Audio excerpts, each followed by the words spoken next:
Good morning, student. This is Sai sir.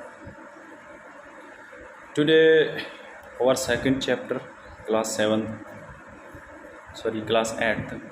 और today our chapter is from trade to territory, यानी व्यापार से और शासन तक, क्षेत्र तक, यानी इसको हम बोल सकते हैं विजय क्षेत्र तक, जहाँ पर आपका कब्ज़ा हो, जिस क्षेत्र पर आप कब्ज़ा कर लेते हो, आपके अधीन क्षेत्र तक, अधिकृत क्षेत्र भी बोल सकते हैं इसको।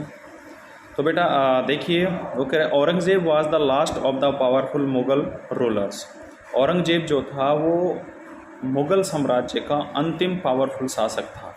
शासक तो इसके बाद भी हुए थे, लेकिन इतने पावरफुल नहीं हुए थे, मतलब कमज़ोर थे। इसका मतलब है कि औरंगज़ेब जो था वो लास्ट पावरफुल राजा था वहाँ। He established control over a very large part of the territory. उसने एक बहुत बड़े भूभाग पर कब्ज़ा कर लिया था। That is now known as India, जो अब इंडिया के नाम से जाना जाता है।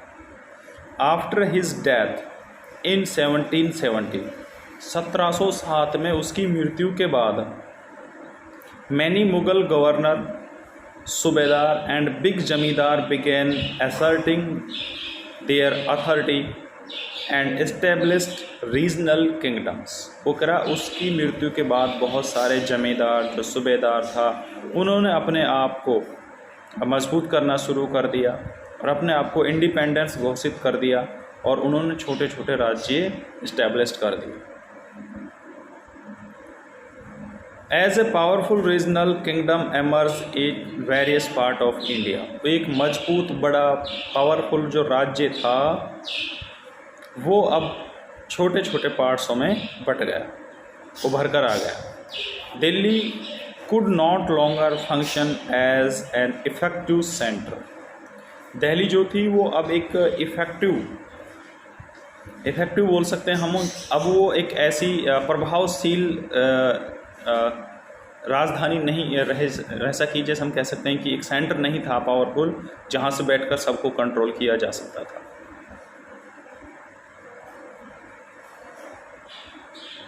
Bye the second half of the 18th century, वो कह रहा है कि 18वीं शताब्दी के मध्य में, सेकेंड हाफ में, however a new power use emerging on the political horizons the British. एक नई राजनीतिक शक्ति उभर कर सामने आई, जिसे हम ब्रिटिश यानी अंग्रेज़ कह सकते हैं, ब्रिटिश हुकूमत। Did you know that the British originally came as a small trading company and were reluctant of acquire territories. क्या आप जानते हैं इस बात को कि जो ईस्ट इंडिया कंपनी थी वो एक छोटी सी मर्चेंट कंपनी थी, व्यापारिक कंपनी थी, जो व्यापार करने के लिए यहाँ आई थी, और किस तरह से उन्होंने भारत के एक बहुत बड़े भूभाग पर अपना कब्जा कर लिया और इतना बड़ा एम्पायर खड़ा कर लिया, साम्राज्य खड़ा कर लिया। How then did they come to be a master of a vast empire. कि वो कैसे इतने बड़े साम्राज्य के मास्टर बन गए। इन दिस चैप्टर, इस लेसन के अंदर, you will see how this came about. आप देखेंगे कि ये कैसे हुआ।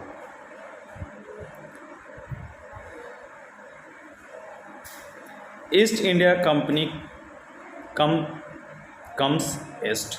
East India Company comes east. East India जो कंपनी थी वो इंडिया में आई ईस्ट से इन 16।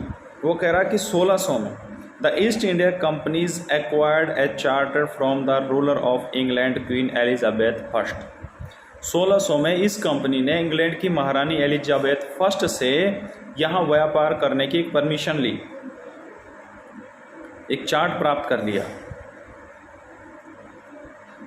Granting it the sole right to trade with the east, यानी ईस्ट के साथ व्यापार करने का उसने एक राइट प्राप्त कर लिया। दिस मीन, इसका मतलब है that no one other companies with the East India Company. वो कह रहा कि this mean that no other trading group in England could compete with the East India Company. कह रहा कि इंग्लैंड की और जो कोई व्यापारिक कंपनी थी वो ईस्ट इंडिया कंपनी को भारत के अंदर कंपटीशन नहीं करेगी। उसके साथ व्यापार नहीं आएगी उसके कंपटीशन में। With this charter the company could venture across the ocean looking for a new lands from which it could buy goods at a cheap price and carry them back to Europe to sell at a higher price। इन्होंने समुद्र के रास्ते से ये chart प्राप्त कर लेते, ऐसी ज़मीन की तलाश में थी जहाँ से वो कुछ चीज़ों को सस्ते दामों पर ख़रीद लें और वापस बैक ले जाकर उनको इंग्लैंड के अंदर महंगे दामों पर बेच सकें। The company did not have to fear competitions from other English trading companies।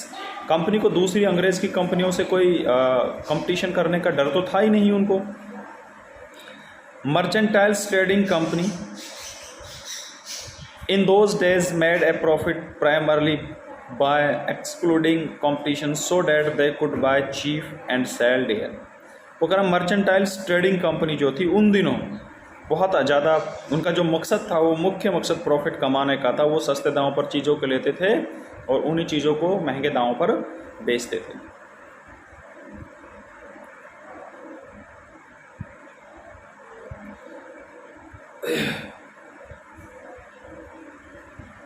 तो बेटा आज के लिए इतना ही। नेक्स्ट वीडियो में यहाँ से आगे पढ़ेंगे। आगे हमारा टॉपिक होगा the royal charter however could not prevent other European powers. ठीक है, ये हम बाद में पढ़ेंगे। तो आज के लिए इतना ही। Thank you for your kind attention.